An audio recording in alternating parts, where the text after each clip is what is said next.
నమస్తే, welcome to prime 9 paper analysis. ఈ రోజు మనం ఈనాడు, ఆంధ్రజ్యోతి, సాక్షి అలాగే వెలుగు పేపర్లకు సంబంధించి పేపర్ హెడ్లైన్స్ ఏమి ఇచ్చారు ఏంటి అనేది చూద్దాం. దీనిలో భాగంగా ఫస్ట్ మనం ఈనాడు పేపర్ కనుక ఓపెన్ చేస్తే ఈనాడు పేపర్లో ఫస్ట్ హెడ్లైన్ వచ్చి యుద్ధానికి సంబంధించి ఇజ్రాయెల్, అమెరికా, ఇరాన్కు సంబంధించిన యుద్ధానికి సంబంధించిన ఒక హెడ్లైన్తో కూడిన వార్త అయితే ఇచ్చారు. దీనికి సంబంధించి హెడ్లైన్ ఏం పెట్టారు అంటే దాడులు మరింత ఉధృతం అన్నట్టుగా హెడ్లైన్ అయితే ఇచ్చారు. అయితే దీనికి సంబంధించి సబ్ హెడ్లైన్స్ ఏమి ఇచ్చారు, డీటెయిల్స్ ఏమి ఇచ్చారు కనుక ఒకసారి మనం చూస్తే టెహ్రాన్ పై యుద్ధ విమానాలతో విరుచుకుపడ్డ ఇజ్రాయెల్, లెబనాన్ పైన బాంబుల వర్షం అయితే కురిపించినట్టుగా వీళ్ళైతే డీటెయిల్స్ అయితే ఈ విధంగా ఇచ్చారు. అయితే ఇరాన్ డ్రోన్ వాహక నౌకను ధ్వంసం చేసిన అమెరికా, ప్రతీకార దాడులను ముమ్మరం చేసిన టెహ్రాన్ అన్నట్టుగా తెలుస్తోంది. అయితే కువైట్, ఖతార్, సౌదీ, బెహ్రెయిన్ల పైకి క్షిపణులు, డ్రోన్ల ప్రయోగం, సంధి ప్రసక్తి లేదు, ఇరాన్ లొంగిపోవాలి అంటూ ట్రంప్ కూడా ప్రకటించడం జరిగింది. అయితే దీనికి సంబంధించిన డీటెయిల్స్ కనుక ఒకసారి మనం చూస్తే పశ్చిమాసియాలో యుద్ధ జ్వాల ఇప్పట్లో ఆరిపోయే సంకేతాలు కనిపించడం లేదు అన్నట్టుగా తెలుస్తోంది. అయితే ఇరాన్ సైనిక సామర్థ్యాలను పూర్తిగా నిర్వీర్యం చేసేందుకు అమెరికా, ఇజ్రాయెల్ భీకర దాడులు జరుపుతూనే ఉన్నాయి అన్నట్టుగా తెలుస్తోంది. అయితే ప్రతిగా ఇరాన్ కూడా ఇజ్రాయెల్ సహా పలు దేశాలపై దాడులు ఉధృతిని పెంచుతోంది అన్నట్టుగా ఇజ్రాయెల్, అమెరికా ఏ విధంగా వాళ్ళ ఇరాన్ స్థావరాలపై లక్ష్యంగా చేసుకుని ఏ విధంగా దాడులు నిర్వహిస్తుందో ఈ ఇరాన్ కూడా మేము మాత్రం ఏం తక్కువ తినలేదన్న ఉద్దేశంతో ప్రతీకార దాడులు ఇరాన్ కూడా నిర్వహించడం జరుగుతోంది. అయితే దీంతో ప్రాంతీయంగా తీవ్ర ఉద్రిక్తతలు కొనసాగుతున్నాయి. ఇక మరోవైపు బేషరతుగా లొంగిపోవాలని టెహ్రాన్ను అమెరికా అధ్యక్షుడు డొనాల్డ్ ట్రంప్ హెచ్చరించారు. దానితో చర్చలేమి ఉండబోవని స్పష్టం చేశారు. ఇరాన్ కొత్త సుప్రీం లీడర్ ఎవరు ఏంటి అనే దాని మీద కంప్లీట్ డీటెయిల్స్ కూడా దీనికి సంబంధించి ఇవ్వడం జరిగింది. యుద్ధ జ్వాలలు కొనసాగుతున్నాయి అన్నట్టుగా హెడ్లైన్లు చూడండి ఇక్కడ ఏ విధంగా విజువల్స్లో ఏ విధంగా ఇచ్చారు అనేది. నెక్స్ట్, రష్యా చమురు కొనుక్కోండి అంటూ భారత్కు 30 రోజుల తాత్కాలిక అనుమతి మంజూరు చేసిన అమెరికా. అయితే మీరు ప్రస్తుతానికి ఇక్కడ యుద్ధం కొనసాగుతోంది కాబట్టి ఎటువంటి ఇబ్బందులు లేకుండా రష్యా నుంచి మీరైతే చమురు కొనుక్కోండి అన్నట్టుగా ట్రంప్ చెప్పడం జరిగింది. భారత్కు 30 రోజుల తాత్కాలిక అనుమతి అయితే మంజూరు చేసినట్టుగా తెలుస్తోంది. అయితే దీనికి సంబంధించిన కంప్లీట్ డీటెయిల్స్ అన్ని కూడా పేజ్ నెంబర్ 6లో ఉన్నాయి. నెక్స్ట్, ఇరాన్పై దాడులకు అమెరికా కాంగ్రెస్లో మద్దతు. అలాగే ఇరాన్పై దాడులకైతే అమెరికా కాంగ్రెస్లో మద్దతు ఉంది అన్నట్టుగా తెలుస్తోంది. అయితే దీనికి సంబంధించిన కంప్లీట్ డీటెయిల్స్ అన్నీ కూడా పేజ్ నెంబర్ 6లోనే ఉన్నాయి కంప్లీట్గా. నెక్స్ట్, ఇంకొక వార్త ఉంది. ఆ వార్త కూడా ఏంటి అనేది ఒకసారి కనుక మనం ఈనాడు పేపర్లో కనుక చూసుకుంటే హైకోర్టు న్యాయమూర్తిగా జస్టిస్ లిసా గిల్ అన్నట్టుగా అయితే ఆంధ్రప్రదేశ్ హైకోర్టు న్యాయమూర్తిగా అయితే justice Lisa Gill Punjab, Haryana high court నుంచి బదిలీ అయినట్టుగా తెలుస్తోంది. అయితే నోటిఫికేషన్ జారీ చేసిన కేంద్రం. అయితే హైకోర్టు న్యాయమూర్తిగా జస్టిస్ లిసా గిల్ పేరుకు సంబంధించి నోటిఫికేషన్ అయితే కేంద్ర ప్రభుత్వం జారీ చేసినట్టుగా తెలుస్తుంది. హైకోర్టు ప్రస్తుత సీజే పదవీ విరమణ తర్వాత తొలి మహిళా సీజేగా బాధ్యతలు స్వీకరించనున్నారు. అయితే ప్రస్తుత సీజే పదవీ విరమణ తర్వాత అయితే ఈమె తొలి మహిళా సీజేగా బాధ్యతలు స్వీకరించనున్నట్టుగా తెలుస్తోంది. డీటెయిల్స్ కూడా ఉన్నాయి. ఒకసారి మనం చూస్తే ఆంధ్రప్రదేశ్ హైకోర్టుకు జస్టిస్ లిసా గిల్ బదిలీపై రానున్నారు. ప్రస్తుతం పంజాబ్, హర్యానా హైకోర్టులో సీనియారిటీలో 3వ స్థానంలో ఉన్నట్టుగా తెలుస్తోంది.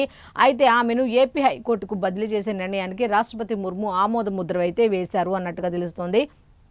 దీంతో కేంద్ర న్యాయశాఖ శుక్రవారం నోటిఫికేషన్ విడుదల చేసింది అన్నట్టుగా తెలుస్తోంది. ఇంకా దీనికి సంబంధించిన కంప్లీట్ డీటెయిల్స్ అన్ని కూడా ఈ వార్తకు సంబంధించి జస్టిస్ లిసా గిల్కి సంబంధించిన ప్రతి డీటెయిల్డ్ కూడా పేజ్ నెంబర్ 2లో అయితే ఇవ్వడం జరిగింది. నెక్స్ట్, ఇంకొక వార్త ఉంది. ఆ వార్త కూడా ఏంటనేది కనుక ఒకసారి మనం చూస్తే 441 కోట్ల ఆస్తుల జప్తు. మద్యం కుంభకోణంలో ఈడీ అయితే చర్యలు చేపట్టింది. ఈ ఈడీకి చేపట్టిన చర్యల ప్రకారం చూసుకుంటే 441 కోట్ల ఆస్తులు అయితే జప్తు చేశారు అన్నట్టు తెలుస్తోంది. 3,500 కోట్ల లంచాలు వసూలు చేశారు. 3,500 కోట్ల లంచాలు వసూలు చేశారు అన్నట్టుగా. అయితే 1,048 కోట్ల మూలాలు వెలుగులోకి అయితే వచ్చినట్టుగా తెలుస్తోంది. అయితే 3,500 కోట్ల రూపాయలు వసూలు చేస్తే దాంట్లోనైతే 1,048 కోట్లు అయితే వాటికి సంబంధించిన కొన్ని విషయాలు అయితే మూలాలు ఎక్కడున్నాయి, ఏం చేశారనే దాని మీద అయితే వివరాలన్నీ కూడా బయటకు వచ్చినట్టుగా తెలుస్తోంది. అయితే అక్రమ సొత్తుతో స్థిరాస్తి రంగంలో భారీగా పెట్టుబడులు పెట్టారు. ఈ అక్రమ సొమ్ముతో ఏం చేశారు అంటే స్థిరాస్తి పేరుతో పెట్టుబడులు పెట్టినట్టుగా తెలుస్తోంది. మనీ లాండరింగ్ ద్వారా లంచాల డబ్బు మళ్లించారన్న ఈడీ. అయితే ఈ మనీ లాండరింగ్ ద్వారా లంచాల డబ్బును మళ్లించారు అన్నట్టుగా తెలుస్తోంది. అయితే డీటెయిల్స్ కూడా ఉన్నాయి. ఆ డీటెయిల్స్ కూడా ఏంటి అనేది ఒకసారి మనం చూస్తే వైఎస్ఆర్ కాంగ్రెస్ పార్టీ హయాంలో జరిగిన వేల కోట్ల మద్యం కుంభకోణం కేసులో కీలక పరిణామం అయితే చోటు చేసుకుంది అన్నట్టుగా ఇక్కడ డీటెయిల్స్ అయితే ఇచ్చారు. ప్రధాన నిందితుడు రాజ్ కెసిరెడ్డి, ఏపీఎస్బీసీఎల్ అప్పటి ఎండి వాసుదేవరెడ్డి లంచాల వసూళ్లో అత్యంత కీలక పాత్ర పోషించిన బూనేటి చాణిక్య, వారి కుటుంబ సభ్యులతో పాటు మరికొందరు వ్యక్తులు సంస్థలకు సంబంధించిన 441.63 కోట్ల రూపాయలకు సంబంధించిన చరాస్తులను ఎన్ఫోర్స్మెంట్ డైరెక్టరేట్ ఈడీ జప్తు చేసింది. ఈ ముగ్గురికి సంబంధించిన ఆస్తులను అయితే ఈడీ అయితే జప్తు చేసినట్టుగా తెలుస్తుంది. వారి బ్యాంకు ఖాతాల్లోని నిల్వలు, ఫిక్స్డ్ డిపాజిట్లు, భూములు, ఇతర స్థిరాస్తులు జప్తు చేసిన జాబితాలో అయితే ఉన్నట్టుగా తెలుస్తోంది. మద్యం కుంభకోణంపై మనీ లాండరింగ్ నిరోధక చట్టం కింద గత ఏడాది కేసు నమోదు చేసిన ఈడీ ఈ ఆస్తులు సొత్తంతా మద్యం లంచాల ద్వారానే వీళ్ళంతా కూడా కూడగట్టినట్టుగా గుర్తించినట్టుగా తెలుస్తోంది. అయితే రాజ్ కెసిరెడ్డి, ఆయన అనుచరుడైన బూనేటి చాణిక్య, ముప్పిడి అవినాష్ రెడ్డి, ఈశ్వర్ కుమార్ రెడ్డి, పైలా దిలీప్, సైఫ్ అహ్మద్లు కలిసి మద్యం డిస్టిలరీలు, సరఫరా కంపెనీల నుంచి మొత్తంగా 3,500 కోట్ల రూపాయలను అయితే వాళ్ళ లంచాల కింద వసూలు చేశారు. అందులో 1,048 కోట్లకు సంబంధించిన మూలాలను అయితే ఈడీ గుర్తించినట్టుగా తెలుస్తోంది. లంచాల సొమ్ముతో స్థిరాస్తులు కొన్నారని, వ్యక్తిగతంగా లాభపడ్డారని నిర్ధారించింది. దర్యాప్తులో ఇంకా పోయే విషయాలు అయితే వెలుగులోకి వచ్చినట్టుగా తెలుస్తోంది అన్నట్టుగా ఉంది. ఇప్పటికీ మేమే తప్పు చేయలా, ఇదంతా కూడా రూమర్స్ అని చెప్పుకునే వాళ్ళు ఎంతమంది ఉన్నారో, ఈడీ ఇన్ని రకాల విషయాలు బయట పెడుతున్నా ఇప్పటికీ మాకేం తెలియదు అని చెప్పుకునే వాళ్ళు తప్ప దీని గురించి కనీసం నోరు విప్పి బయటకు మాట్లాడే వాళ్ళు ఒక్కళ్ళు లేరు. దీనికి సంబంధించిన డీటెయిల్స్ అన్నీ కూడా పేజ్ నెంబర్ 5లో ఉన్నాయి. నెక్స్ట్ ఇంకొక వార్త ఉంది. ఆ వార్త కూడా ఏంటనేది ఒకసారి మనం చూస్తే, గుత్తేదారు మార్పు అతిపెద్ద తప్పు అంటూ పాత కాంట్రాక్టర్ను ముందే తప్పించడం మరో తప్పిదం అంటూ పోలవరం అథారిటీ చెప్పినా జగన్ సర్కారు వినలేదు అంటూ గుత్తేదారిని మార్చడం అదే చేసిన పెద్ద తప్పు అన్నట్టుగా, పాత కాంట్రాక్టర్ను ముందే తప్పించడం మరో తప్పిదం అన్నట్టుగా పోలవరం అథారిటీ చెప్పినా కూడా జగన్ సర్కారు వినలేదు అంటూ రివర్స్ టెండర్ల వల్ల నిధుల ఆదా ఉత్తిమాటే కుండబద్దలు కొట్టిన కాగ్ నివేదికలో కొన్ని విస్తుపోయే విషయాలకు సంబంధించిన విషయాలు అయితే చెప్పడం జరిగింది. రివర్స్ టెండర్ వల్ల నిధుల ఆదా ఉత్తి మాట, నిధులు అనేది ఆదా అయ్యింది ఏం లేదు, రివర్స్ టెండరింగ్ అని పేరు పెట్టారు. కానీ దీనివల్ల నిధులు ఏమన్నా ఆదా అయ్యాయా అంటే దీనికి సంబంధించిన నిధులు అయితే ఏం ఆదా అయ్యింది అయితే లేదు అన్నట్టుగా కుండబద్దలు కొట్టిన కాగ్ నివేదికలో అయితే కొన్ని ఆశ్చర్యకరమైన విషయాలు అయితే బయటకు వచ్చాయి అన్నట్టు తెలుస్తోంది. అయితే దీనికి సంబంధించిన కంప్లీట్ డీటెయిల్స్ అన్ని కూడా పేజ్ నెంబర్ 15లో ఉన్నాయి. నెక్స్ట్ ఇంకొక వార్త ఉంది. ఆ వార్త కూడా ఏంటి అనేది కనుక ఒకసారి మనం చూస్తే, 100 లోపు తెలుగు వాళ్ళు ఇద్దరే, 100 ర్యాంక్స్లో తెలుగు వాళ్ళు ఇద్దరు ఉన్నారట. సివిల్స్ టాపర్ అనుజ్ అగ్నిహోత్రి, 2-3 స్థానాల్లో రాజేశ్వరి సువి, ఆకాంక్ష్ ధుల్, ఏపీ టాపర్గా శ్రీ జశ్వంత్ చంద్ర, తెలంగాణలో సృజన. అయితే ఏపీకి తెలంగాణకు సంబంధించి టాప్ 100 లోపు ఉన్న వాళ్ళలో ఇద్దరు ఉన్నారట. అయితే ఏపీ టాపర్గా శ్రీ జశ్వంత్ చంద్ర ఉంటే తెలంగాణలో సృజన ఉన్నట్టుగా తెలుస్తోంది. తెలుగు రాష్ట్రాల నుంచి 40 మందికి పైగా ఎంపికయ్యారు. తెలుగు రాష్ట్రాలకు సంబంధించి 40 మంది ఎంపికయ్యారట. అయితే సివిల్ సర్వీసెస్ 2025 ఫలితాలు అయితే విడుదల చేశారు. ఆ విడుదలకు సంబంధించి ఏపీ నుంచి ఒకళ్ళు, అలాగే తెలంగాణ నుంచి ఒకళ్ళు ఉన్నట్టుగా తెలుస్తుంది. ఒక్కసారి కనుక మనం డీటెయిల్స్ చూస్తే, ప్రతిష్టాత్మక సివిల్ సర్వీసెస్కు తెలుగు రాష్ట్రాల నుంచి 40 మందికి పైగా అభ్యర్థులు ఎంపికయ్యారట. తొలి 100 మంది లోపు ర్యాంకుల్లో మాత్రం ఈసారి ఇద్దరే నిలవడం గమనార్హం. 2023-24 ఫలితాలతో పోల్చుకుంటే ఈసారి తెలుగు అభ్యర్థులు కొంత వెనుకబడినట్లే. సివిల్స్ ఫలితాలను యూపీఎస్సీ శుక్రవారం అయితే విడుదల చేసింది. దీనికి సంబంధించి గతంతో పోల్చుకుంటే 23-24తో పోల్చుకుంటే ఈ విద్యార్థులు, మన తెలుగు రాష్ట్రాలకు సంబంధించిన విద్యార్థులు అయితే వెనుకబడినట్టుగా తెలుస్తోంది అన్నట్టుగా వీళ్ళైతే ఇచ్చారు. అయితే 40 మంది అయితే అభ్యర్థులు ఎంపికైనట్టుగా తెలుస్తుంది. అయితే 100 లోపు ర్యాంకులు కనుక అబ్జర్వ్ చేస్తే 2 ర్యాంకులు మాత్రం ఈసారి ఇద్దరే నిలవటం అనేది గమనార్హం అన్నట్టుగా వార్త అయితే ఇచ్చారు. అయితే దీనికి సంబంధించిన కంప్లీట్ డీటెయిల్స్ అన్నీ కూడా మిగతా 5వ పేజ్ నెంబర్ 5లో కంప్లీట్ డీటెయిల్స్ అయితే ఇవ్వడం జరిగింది. నెక్స్ట్ ఇంకొక వార్త ఉంది. ఆ వార్త కూడా ఏంటనేది ఒకసారి మనం చూస్తే, శాసనసభకు సంబంధించిన డీటెయిల్స్ అయితే ముఖ్యమంత్రి నారా చంద్రబాబు నాయుడు గారు శాసనసభలో ఏం మాట్లాడారు, అలాగే డిప్యూటీ సీఎం పవన్ కళ్యాణ్ గారు శాసనసభలో ఏం మాట్లాడారు ఏంటనే దాని మీద కంప్లీట్ డీటెయిల్స్ ఇవ్వడం జరిగింది. ఆ డీటెయిల్స్ కూడా ఏంటి అనేది ఒకసారి చూస్తే, ఎమ్మెల్యేలు ఎన్డీఏ ప్రతిష్ట దెబ్బతీయొద్దు అన్నట్టుగా ఆయన చెప్పకనే చెప్పారు. అసలు విషయం ఓపెన్గా శాసనసభలోనే ఓపెన్గా చెప్పారు. మీ వ్యక్తిగత విషయాలు పార్టీ అధ్యక్షులకి అలాగే కూటమి ప్రభుత్వానికి వస్తోంది కాబట్టి ప్రతి విషయంలో జాగ్రత్తగా ఉండండి. మీ వ్యక్తిగత విషయాల వల్ల ఎటువంటి చెడ్డ పేరు రావటానికి వీల్లేదు. ఇప్పుడు ఈ కూటమి ఏర్పడడానికి డిప్యూటీ సీఎం పవన్ కళ్యాణ్ కానీ, ఆయన చంద్రబాబు నాయుడు గారు కానీ, నరేంద్ర మోదీ గారు కానీ ఎన్నిసార్లు కూర్చొని మాట్లాడుకొని, ఎన్నిసార్లు వాళ్ళు సమావేశమై ఆ కూటమిని గెలిపించడానికి ఎన్ని రకాల ఇబ్బందులు ఎదుర్కొన్నారు ఏంటి అనే దాన్ని కూడా ఆయన గుర్తు చేస్తూ, ఇది ఏ ఒకరి వ్యక్తిగత విజయమో కాదు, మేము ముగ్గురం సమిష్టిగా కూర్చొని కష్టపడి మేము ఎంతో ఇది చేస్తే వచ్చింది, ఏదో ఆషామాషిగా వచ్చిన గెలుపు కాదు. ఈ కూటమి ఏర్పడటం కూడా అంత ఈజీ కాదు. ఆ ఏర్పడిన తర్వాత గెలుపు అనేది కూడా సాధ్యం కాదు. ఓటును చీలనివ్వను అని చెప్పిన పవన్ కళ్యాణ్ ఏ విధంగా చేశాడో ఆ ఉద్దేశంతో మేమందరం కలిసి ఆ విధంగా ముందుకెళ్ళాం కాబట్టే 2024 ఎన్నికల్లో అలా గెలవగలిగాం. దయచేసి ఎమ్మెల్యేలు కూటమి ప్రతిష్ట మాత్రం భంగం కలిగించవద్దు అన్నట్టుగా ఆయన కోరటం జరిగింది. అయితే సొంత సామర్థ్యంతో గెలవలేదని గుర్తుంచుకోండి. ప్రతి ఒక్కళ్ళు కూడా ఆయన చెప్పింది 100% నిజం. ఎవరికి వాళ్ళు కూడా సొంత సామర్థ్యంతో గెలిచిన గెలుపులు కావు అవి. అక్కడ చంద్రబాబు నాయుడు గారు ఉన్నారా, లేకపోతే పవన్ కళ్యాణ్ గారు ఉన్నారా, నరేంద్ర మోదీ గారు ఉన్నారా, ఈ 3 ఫోటోలు చూసి మాత్రమే మిమ్మల్ని ప్రజలు గెలిపించారు తప్ప ఎవరికి వాళ్ళు వ్యక్తిగతంగా మీరు గెలిచినవి కాదు, సొంత గెలుపులైతే కాదు అని మాత్రం గుర్తుంచుకోండి. మీ సొంత సామర్థ్యాలతో మీరు గెలవలేదు అన్నట్టుగా క్లియర్ కట్గా చెప్పడం అయితే జరిగింది. నెక్స్ట్ 94 సీట్లు గెలిచామంటే నాపై పవన్ కళ్యాణ్ మోదీపై ఉన్న విశ్వాసమే. అసలు 94% గెలిచాము అంటే మా ముగ్గురు ఫోటోలను చూసి మాత్రమే ప్రజలు మిమ్మల్ని గెలిపించారు. మా ముగ్గురు మీద ఉన్న నమ్మకంతో మాత్రమే ప్రజలు మిమ్మల్ని గెలిపించారు. కాబట్టి మీరు సొంత పెత్తనాలకి వెళ్ళకండి అని ఆయన ఇండైరెక్ట్గా చెప్పకనే చెప్పారు. నెక్స్ట్, ఏదైనా ఇబ్బంది ఉంటే మాకు చెప్పి పరిష్కరించుకోండి. మీకు కలిసే అవకాశాలు ఇస్తున్నాము కాబట్టి ఏదైనా సమస్య ఉంటే మా దృష్టికి తీసుకురండి, దాన్ని పరిష్కరించుకునే మార్గాలు చూద్దాం. అంతేగాని సొంత పెత్తనాలు చేసి ఎన్డీఏ పరువు మాత్రం తీయొద్దు అన్నట్టుగా ఆయన చెప్పడం జరిగింది. అయితే కూటమి ప్రభుత్వం నిరంతరం కొనసాగితేనే రాష్ట్రానికి భవిష్యత్తు అయితే ఉంటుంది అన్నట్టుగా అయితే చెప్పడం జరిగింది. అయితే వీళ్ళు మొదటి నుంచి కూడా 15 ఏళ్ళు కూటమి అని ఎందుకు అంటున్నారో కూడా చాలా సవివరంగా నిన్న శాసనసభలో చెప్పడం జరిగింది. 15 ఏళ్ళు ఉంటేనే ఏదైనా ఒక అభివృద్ధి అనేది, స్థిరత్వం అనేది నిలదొక్కుకోవాలంటే కొంత టైం పడుతుంది. ఏదో 4-5 ఏళ్ళు ఒకసారి వచ్చేసి మళ్ళీ మేము వెళ్ళిపోయి ఇంకొకరు వచ్చి మళ్ళీ ఆపేసి వాళ్ళు కొత్తవి తీసుకొచ్చి ఇలా అయితే అభివృద్ధి అనేది జరగదు. కాబట్టి స్థిరత్వం అనేది ఉండాలి. ఆ స్థిరత్వం మేము ఎలాగైనా ఉంటాం, మీ సపోర్ట్ మాకు కావాలి. కాబట్టి మీరు ఎంత ఖచ్చితంగా పకడ్బందీగా ఎంత జాగ్రత్తగా ఉంటే అది సాధ్యమవుతుంది. కాబట్టి చాలా జాగ్రత్తగా ఉండండి, అలర్ట్గా ఉండండి. మీకు ఏదైనా సమస్య వస్తే మా దగ్గరికి రండి, మేము పరిష్కరిస్తాం అన్నట్టుగా ఆయన చెప్పడం జరిగింది. నెక్స్ట్, కూటమి ప్రభుత్వం నిరంతరం కొనసాగితేనే రాష్ట్రానికి భవిష్యత్తు. అలా రాష్ట్రానికి భవిష్యత్తు ఉండాలి అంటే కూటమి ప్రభుత్వం కొనసాగాలి. కూటమి ప్రభుత్వం కొనసాగాలి అంటే మీలాంటి వాళ్ళు జనంలోకి వెళ్ళి పనిచేయాలి తప్ప మీ గురించి జనంలో అసభ్యంగా మాట్లాడుకునేలా ఉండకూడదు అంటే ఆయన చెప్పడం జరిగింది. నెక్స్ట్, ఇంకో టాపిక్ కూడా ఆయన మాట్లాడారు. 13 ఏళ్లలోపు పిల్లలకు సామాజిక మాధ్యమాల్లో ఖాతాలపై నిషేధం. 13 ఏళ్లలోపు పిల్లలకు అయితే సామాజిక మాధ్యమ ఖాతాలకు సంబంధించి నిషేధం అయితే విధిస్తాము అన్నట్టుగా ఆయన చెప్పడం జరిగింది. అసెంబ్లీలో ముఖ్యమంత్రి చంద్రబాబు నాయుడు గారు ఈ విధంగా మాట్లాడడం జరిగింది అంటూ ఇటువంటి పాయింట్లు చెప్పారు. ఇవే కాదు, ఇంకా చాలా మంచి పాయింట్లు చెప్పుకుంటూ వచ్చారు. పవన్ కళ్యాణ్ గారిని కూడా ఆయన చేసిన ఈ జల్ జీవన్ మిషన్కి సంబంధించి ఆయన ప్రతిపాదించిన కొన్ని ఇంపార్టెంట్ విషయాలు కూడా ఆయన చెప్పుకుంటూ వచ్చారు. పవన్ కళ్యాణ్ గారిని కూడా అభినందించడం జరిగింది.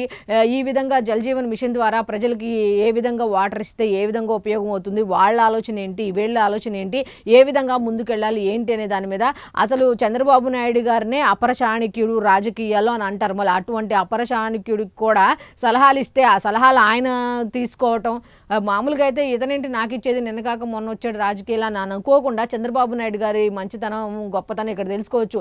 మంచితనం అనటం కన్నా గొప్పతనం అని అనుకోవచ్చు. ఎందుకు అంటే నిన్న కాక మొన్న వచ్చినాడు, ఇతను మనకు సలహాలు ఇస్తాడా అని ఆలోచించే అతను జనరల్గా ఎవరైనా అదే అనుకుంటారు. అటువంటి మైండ్ సెట్ కాకుండా మంచి చెప్పిన వాళ్ళు, సలహా ఇచ్చిన వాళ్ళు ఏమి ఇస్తున్నారు, ఏం మాట్లాడుతున్నారు, ఈ సలహాలు ఇచ్చే వ్యక్తి ఎటువంటి వాడు ఏంటి అనే దాని మీద ఆయన ఆలోచన విధానం ఎలా ఉంటుంది అనేది ఖచ్చితంగా తెలుస్తుంది. ఆ జల్ జీవన్ మిషన్కి సంబంధించి పవన్ కళ్యాణ్ గారు ఒక చెప్పిన మాటని ఆయన అభినందిస్తూ ఆ విషయాన్నే రాష్ట్రం అంతటా కూడా మేము డెవలప్మెంట్ చేయబోతున్నాము అన్నట్టుగా కూడా శాసనసభలో నిన్న చెప్పడం జరిగింది. వాళ్ళందరూ కూడా ఒకే మాట మీద ఉన్నారు, ఒకే తాటిపై ఉన్నారు అని చెప్పడానికి ఆ ఒక్కటి మనం ఉదాహరణగా చెప్పుకోవచ్చు. నెక్స్ట్, ఆయన ఏమన్నారు ఏంటి అనేది కూడా ఒకసారి చూద్దాం. నేను పవన్ కళ్యాణ్ బీజేపీ నేతలు క్రమశిక్షణతో ఉంటే చాలదు, కేవలం మేము ముగ్గురు ఉంటే చాలదు, ఎమ్మెల్యేలు అధికార యంత్రాంగం సహా అంతా అదే బాటలో నడవాలి, ఎవరికి ఏ ఇబ్బంది ఉన్నా మాకు చెప్పి పరిష్కరించుకోండి, అంతే తప్ప వ్యక్తిగత భావోద్వేగాలతో సమస్యలు సృష్టించడం సరికాదు అంటూ ఆయన హెచ్చరికలు కూడా జారీ చేశారు. కాకపోతే చెప్పాల్సిన రీతిలో చాలా సున్నితత్వంగా శాసనసభ కాబట్టి చాలా మర్యాదపూర్వకంగా మంచిగా అర్థమయ్యేలా చెప్పారు. మరి అర్థం చేసుకుంటారా లేకపోతే ఆయన మాటలు వ్యర్థంగా చేస్తారు ఏంటి అనేది వాళ్ళ ఇష్టం. అయితే ఆయన చెప్పడం అయితే చాలా క్లియర్ కట్గా చెప్పారనమాట. అసలు అలాంటివి చేస్తే ఉపేక్షించేదే లేదు అన్నట్టుగా కూడా ఆయన చెప్పడం జరిగింది. నెక్స్ట్ ఇంకొక వార్త ఉంది. డిప్యూటీ సీఎం పవన్ కళ్యాణ్ గారు కూడా నిన్న శాసనసభలో మాట్లాడడం జరిగింది. ఆయన ఏం మాట్లాడారు ఏంటి అనేది కూడా ఒకసారి చూద్దాం. వాళ్లే కల్తీ చేస్తారు, నిందలు మనపై వేస్తారు అంటగా హెడ్లైన్ అయితే వీళ్ళు పెట్టారు. ఇష్టానుసారం తిట్టేసి కులాల మధ్య దాక్కుంటారు, రోడ్ల మీదకి వస్తారు, మాట్లాడేసి కులం కార్డులు పట్టుకొని ఆ ప్లకార్డులు చూపిస్తారు, సమావేశాలు అవన్నీ నిర్వహిస్తారు. ఒకప్పుడు అసలు కాపు రాజకీయాలు అనగానే కాపు అనే మాటే రాలా. గత 19 నుంచి 24 చూసుకుంటే కాపులు ఎక్కడున్నారు ఏంటి అనే మాట కూడా రాలా. ఇప్పుడు మాత్రం కాపులను ఉసుగొల్పుతున్నారు అన్నట్టుగా ఆయన కాపు అనలేదు కానీ కులాల మధ్య అంటూ చెప్పుకుంటూ వచ్చారు. ఆల్రెడీ ఇది ఎందుకు చెప్పారు ఏంటన్నది మన అందరికీ తెలిసిందే. మొన్న ఉదయం ఏం జరిగింది విశాఖపట్నంలో ఏంటి సంబంధించిన కరణం ధర్మశ్రీ ఇంట్లో వాళ్ళ సమావేశం నిర్వహించారు. కాపు నేతలందరూ కలిసి కాపు నేతలందరూ ఒక తాటిపైకి రావాలి అంటే కాపు నేతలందరూ ఒకప్పుడు ఒక తాటిపై లేరా, ఇప్పుడు మాత్రం ఎందుకు పిలుస్తున్నారు ఒకసారి ఆలోచించుకోండి అనేది మాత్రం చాలామంది చెప్తున్నమాట. అయితే నిన్న అలా కాపు మాట ఏం మాట్లాడలేదు కానీ ఇష్టానుసారం తిట్టేసి కులాల మధ్య దాక్కుంటున్నారు అంతే కదా. తిట్టడం, అరే ఆ నేతని ఆ క్యాస్ట్కి సంబంధించిన నేతని ఇలా అన్నారు, ఈ క్యాస్ట్కి సంబంధించిన నేతని ఇలా అన్నారని చెప్పి ఆ బోర్డులు పెట్టడం, ఆ బోర్డులు వెనకాల వీళ్ళు దాక్కోవడం, ఇదే జరుగుతుంది అన్నట్టుగా ఆయన చెప్పడం జరిగింది. అయితే మనమంతా ఒకే గళం ఏకాభిప్రాయంతో ఉండాలి. ఇప్పుడు సేమ్ చంద్రబాబు నాయుడు గారు ఏం చెప్పారో డిప్యూటీ సీఎం పవన్ కళ్యాణ్ గారు కూడా అదే చెప్తున్నారు. మనమందరం ఒకే మాట మీద ఉండాలి, ఒకే పద్ధతిలో ఉండాలి అన్నట్టుగా ఆయన చెప్పడం జరిగింది. ఈ బడ్జెట్ చంద్రబాబు దార్శనికతకు నిదర్శనం. అయితే బడ్జెట్ విధానాన్ని కూడా ఆయన చంద్రబాబు నాయుడు గారు దార్శనికతను పొగుడుతూ ఆ బడ్జెట్ రూపొందించిన పయ్యావుల కేశవ్ గారికి అట్లాగే ముఖ్యమంత్రి నారా చంద్రబాబు నాయుడు గారికి కూడా ధన్యవాదాలు తెలిపారు. అయితే వైఎస్ఆర్ కాంగ్రెస్ పార్టీ సభ్యులు 11 మందే ఉన్నా 1100 మందిలా మాట్లాడుతుంటారు. నిజంగా ఏ మాటకు ఆ మాట నిజంగా చెప్పాలి, ఉన్నది 11 మందే కానీ వాళ్ళ బలం, వాళ్ళ మాట్లాడే మాటలు ఎలా ఉంటుందో తెలుసా, నిజంగా వెనకాల 1100 మంది ఉన్నారా అన్నట్టుగా మాట్లాడతారు. వీళ్ళు ఇంతమంది ఉన్నా కనీసం మాట్లాడడానికి ముందుకే రారు. అసలు ఏదైనా ఒక తప్పు జరిగితే దాన్ని ఖండించడానికి కూడా కనీసం ముందుకు రారు, ఆచితూచి వ్యవహరిస్తూ ఉంటారు. ఈయన ఇందాక అన్నారు కదా వ్యక్తిగతంగా ఎవరు సొంత సామర్థ్యంతో బయటికి రాలేదని, అది సొంత సామర్థ్యం అని ఎక్కడ అన్నారు, కొన్ని విషయాలకే ఉంటుంది. కనీసం మీ మీద బురద జల్లుతుంటే కనీసం బురద తుడుచుకోవడానికి కూడా మీరు ముందుకు రాకపోతే ఎలాగా. ఇప్పుడు వాళ్ళు తప్పు చేసేసినా సరే 11 మంది నిజం ఆ బలం అనేది ఉండాలి. డిప్యూటీ సీఎం పవన్ కళ్యాణ్ గారు వైఎస్ఆర్ కాంగ్రెస్ పార్టీ సభ్యులు 11 మందే ఉన్నా 11 మందిలో మాట్లాడుతుంటారని ఆయన ఎందుకు అన్నారంటే, అసలు వాళ్ళు చేసిన తప్పును కూడా కప్పిపుచ్చుకుంటూ ఎన్ని రకాల మాటలు మాట్లాడతారో తప్పు చేసి. మరి తప్పు చేయని మీలాంటి వాళ్ళు అలా కనీసం వాటిని ఖండించడానికి కూడా ఎందుకు రారు అన్నట్టుగా ఆయన చెప్పడం జరిగింది. అయితే దీనికి సంబంధించిన కంప్లీట్ డీటెయిల్స్ అన్నీ కూడా పేజ్ నెంబర్ 13లో ఉన్నాయి. ఇక సాక్షి పేపర్కి వెళ్ళిపోదాం. సాక్షి పేపర్లో ఏమున్నాయి ఏంటి కనుక ఒకసారి మనం చూస్తే, మన టాప్ ర్యాంక్ 23 అంటూ సివిల్స్లో జశ్వంత్ చంద్ర, కాకినాడకు చెందిన జశ్వంత్ చంద్ర అన్నట్టుగా ఆల్ ఇండియా 23వ ర్యాంకు, గూడెల్లి సృజన 55వ ర్యాంకు సాధించారు అన్నట్టుగా మన సివిల్స్లో జశ్వంత్ చంద్ర అయితే 23వ ర్యాంక్ ఆల్ ఇండియా, అట్లాగే గూడెల్లి సృజన తెలంగాణకు చెందిన 55వ ర్యాంక్ సాధించారు అన్నట్టుగా సివిల్స్కు సంబంధించిన నిన్న ర్యాంకులకు సంబంధించి ఫలితాలు నిన్న విడుదల చేశారు. దానికి సంబంధించిన డీటెయిల్స్ అయితే ఇచ్చారు. దీనికి సంబంధించిన కంప్లీట్ డీటెయిల్స్ అన్నీ కూడా పేజ్ నెంబర్ 12లో ఉన్నాయి. నెక్స్ట్ మళ్ళీ మనకి రష్యా క్రూడ్, ఇప్పుడు మళ్ళీ రష్యా నుంచి చమురు మనం దిగుమతి చేసుకోబోతున్నాం. రష్యా నుంచి క్రూడ్ ఆయిల్ కొనుగోలు చేసేందుకు భారత్కు అమెరికా అనుమతులు అయితే మంజూరు చేసింది అన్నట్టుగా తెలుస్తోంది. 30 రోజుల వెసులుబాటు అయితే కల్పించింది అన్నట్టుగా వార్త అయితే ఉంది. అయితే దీనికి సంబంధించిన కంప్లీట్ డీటెయిల్స్ ఉన్నాయి లోపల. అయితే ఇంకో మెయిన్ వార్త ఉంది దీనికి సంబంధించి. ఆ మెయిన్ వార్త ఏంటి అనేది కనుక ఒకసారి మనం చూస్తే, అప్పులతో అభివృద్ధి శూన్యం, అప్పులతో అనేది అభివృద్ధి జరగదు అన్నట్టుగా ఒక హెడ్లైన్తో కూడిన మెయిన్ వార్త ఉంది. చంద్రబాబు ప్రభుత్వ పాలనను తూర్పారబెట్టిన కాగ్, వాళ్ళు ఒకలా ఇచ్చారు, కాగ్ వీళ్ళు ఒకలా ఇచ్చారు, ఎవరికి అనుకూలంగా వాళ్ళు రాసుకుంటున్నారు. ఆర్థిక క్రమశిక్షణ స్థిరత్వంపై తీవ్ర ఆందోళన అయితే కాగ్ నివేదిక వ్యక్తం చేసిందట. అప్పులు తప్ప అభివృద్ధి లేదని చెప్పిందట. ఏడాదిలోనే భారీగా అప్పులు, చేసిన అప్పులను ఆస్తుల కల్పనకు వెచ్చించలేదు. రోజువారీ ఖర్చులకు అప్పులతో పెరిగిన వడ్డీ భారం, అలాగే రెవెన్యూ లోటు ఏకంగా 3.75%, ద్రవ్య లోటు 5.05% అన్నట్టుగా చెప్పుకుంటూ వచ్చారు. అయితే 2024-25 ఆర్థిక ద్రవ్య వినియోగ అకౌంట్స్పై కాగ్ నివేదికను అసెంబ్లీకి సమర్పించిన సర్కార్ అన్నట్టుగా వార్త అయితే ఇచ్చారు. నెక్స్ట్ ఇంకొక వార్త ఉంది. ఆ వార్త కూడా ఏంటి అనేది ఒకసారి మనం చూస్తే, ఖమేనీ బంకర్ ధ్వంసం అంటూ 50 యుద్ధ విమానాలతో దాడి చేశామన్న ఇజ్రాయెల్ అయితే చెప్పిందనమాట. ఖమేనీ బంకర్ ధ్వంసం చేసింది. ఎలా అంటే 50 యుద్ధ విమానాలతో విరుచుకుపడ్డామన్నట్టుగా ఇజ్రాయెల్ కూడా ప్రకటించడం జరిగింది. అది మిలిటరీ కమాండ్ సెంటర్ అని వెల్లడి. అది కూడా ఎక్కడ అంటే అది ఒక మిలిటరీ కమాండ్ సెంటర్ అని చెప్పడం జరిగింది. పశ్చిమాసియాలో రగులుతున్న యుద్ధం, ఇజ్రాయెల్ అమెరికా భారీ దాడులు, తీవ్ర స్థాయిలో ఇరాన్ ప్రతిదాడులు. అయితే ఇజ్రాయెల్ అమెరికా ఏ విధంగా భారీ దాడులు నిర్వహిస్తున్నాయో వాటికి ధీటుగా ఇరాన్ కూడా దాడులు నిర్వహిస్తోంది అన్నట్టుగా వార్త అయితే ఇచ్చారు. అయితే ఇది ఇక్కడితోనే ఆగదు అన్నట్టుగా దాడుల తీవ్రతను కూడా పెంచుతాం అంటూ ట్రంప్ ప్రకటించడం జరిగింది. ఇరాన్తో ఎలాంటి ఒప్పందాలు ఉండవు, ఇక కూర్చొని మాట్లాడుకోవడాలు, ఈ భేటీలు, ఈ సమావేశాలు ఏమీ ఉండవు, ఇక చర్చలు అనేది ఏమీ ఉండవు. అయితే దాడుల తీవ్రత అయితే కొనసాగిస్తాము అన్నట్టుగా ట్రంప్ చెప్పడం జరిగింది.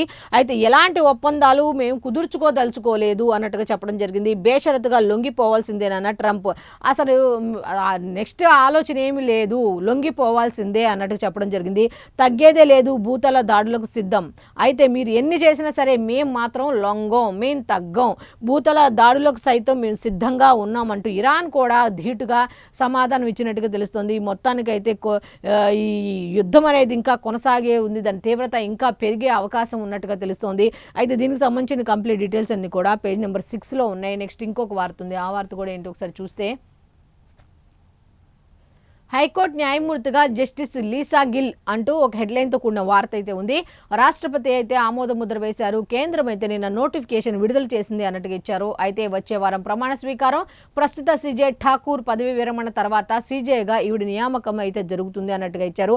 అయితే దీనికి సంబంధించిన కంప్లీట్ డీటెయిల్స్ అన్ని కూడా పేజ్ నెంబర్ 2లో ఉన్నాయి. నెక్స్ట్ లాస్ట్ వార్త సాక్షికి సంబంధించి, అసెంబ్లీలో భజన, కౌన్సిల్లో పలాయనం అంటూ బడ్జెట్ సమావేశాల్లో ఆత్మస్తుతి, పరనిందకే ప్రాధాన్యం ఇచ్చారు అన్నట్టుగా ఇందాపూర్ హెరిటేజ్ బంధంపై చర్చకు ఒప్పుకొని తర్వాత ప్లేటు ఫిరాయించిన ప్రభుత్వం. ఫస్ట్ అయితే ఓకే అని, తర్వాత ప్లేట్ ఫిరాయించింది అన్నట్టుగా ఇచ్చారు.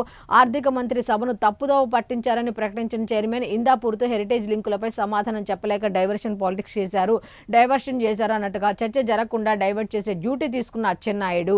అయితే అచ్చెన్నాయుడు గారు చేసే పని ఏంటి మండలిలో అంటే, టాపిక్ డైవర్ట్ చేసి చర్చ జరగకుండా చేయాలని డ్యూటీని తీసుకున్నారు అన్నట్టుగా ఆయనకు సంబంధించిన వార్త అయితే ఈ విధంగా ఇచ్చారు. అయితే ఓవరాల్గా చూస్తే సాక్షి పేపర్కి సంబంధించిన డీటెయిల్స్ ఈ విధంగా ఉన్నాయి. నెక్స్ట్ ఆంధ్రజ్యోతి సంబంధించిన వార్తలు ఉన్నాయి. ఆంధ్రజ్యోతికి సంబంధించి ఈ పేపర్లో ఏమి ఇచ్చారు ఏంటి అనేది కనుక ఒకసారి మనం చూస్తే, ఏపీ హైకోర్టు న్యాయమూర్తిగా జస్టిస్ లీసా గిల్ అంటూ ఒక వార్త అయితే ఇచ్చారు. నోటిఫికేషన్ జారీ చేసిన కేంద్ర న్యాయశాఖ ఏపీ తొలి మహిళా సీజేగా త్వరలో నియామకం జరగబోతోంది అన్నట్టుగా ఇచ్చారు. అయితే దీనికి సంబంధించిన కంప్లీట్ డీటెయిల్స్ పేజ్ నెంబర్ 2లో ఉన్నాయి. నెక్స్ట్ గుడ్డు ధర ఢమాల్ అన్నట్టుగా 100 గుడ్లు హోల్సేల్ ధర ₹420, ఉత్పత్తి అధికంగా ఉండటం, వినియోగం యుద్ధంతో ఎగుమతులు తగ్గడమే దీనికి కారణం అన్నట్టుగా తెలుస్తోంది. అయితే ఎగుమతులు తగ్గడం వల్ల గుడ్డు ధరలు తగ్గాయి అన్నట్టుగా తెలుస్తుంది. అయితే దీనికి సంబంధించిన కంప్లీట్ డీటెయిల్స్ అన్ని కూడా లోపల పేజీలో ఉన్నాయి. నెక్స్ట్ మెయిన్ వార్తలకు కనుక ఒకసారి మనం చూస్తే, మెయిన్ వార్తలకు వచ్చేసరికి, వెంకన్నకు క్షమాపణ చెప్పరా అంటూ శాసనసభలో ముఖ్యమంత్రి నారా చంద్రబాబు నాయుడు గారు నిలదీయడం జరిగింది. అయితే యేసుప్రభుకు అపచారం జరిగిందంటే చెప్పావే, మరి శ్రీవారికి అపచారం చేస్తే సమాధానం ఏది అంటే, యేసుప్రభుకు సంబంధించి ఒక ఇష్యూ కనుక వస్తే అపచారం జరిగిందని చెప్పి అప్పుడు సారీ చెప్పారు, మరి ఇప్పుడు చెప్పరా అన్నట్టుగా ఆయన క్వశ్చన్ చేయడం జరిగింది.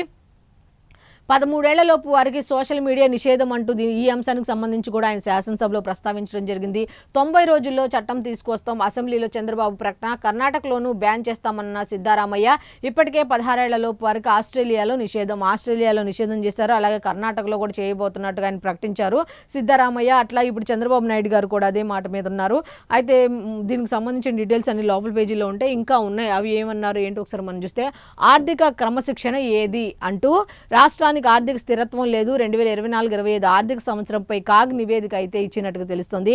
రోజువారీ ఖర్చులకు కూడా అప్పులేనా, అప్పుల్లో 24% మూలధన వ్యయం, అలాగే జిఎస్డిపిలో లోటు 3.7%. ఇలాగైతే భవిష్యత్ అంధకారమే అవుతుందన్నట్టుగా కాగ్ నివేదిక చెప్తోంది అన్నట్టుగా డీటెయిల్స్ అయితే ఇచ్చారు.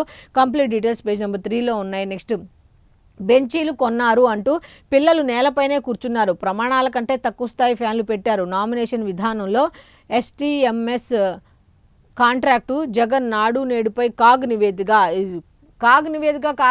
అసలైన పాయింట్ మర్చేసి ఏదేదో చెప్తున్నారు కదా. ఇక్కడ చూడండి, బెంచీలు కొన్నారు, పిల్లలు మాత్రం నేలపైనే కూర్చున్నారు, ప్రమాణాల కంటే తక్కువ స్థాయి ఫ్యాన్లు పెట్టారట, నామినేషన్ విధానంలో ఎస్టీఎంఎస్ కాంట్రాక్టు, జగన్ నాడు నేడుపై కాగ్ నివేదిక ఇచ్చింది అన్నట్టుగా తెలుస్తుంది. కంప్లీట్ డీటెయిల్స్ లోపల పేజీల్లో ఉన్నాయి.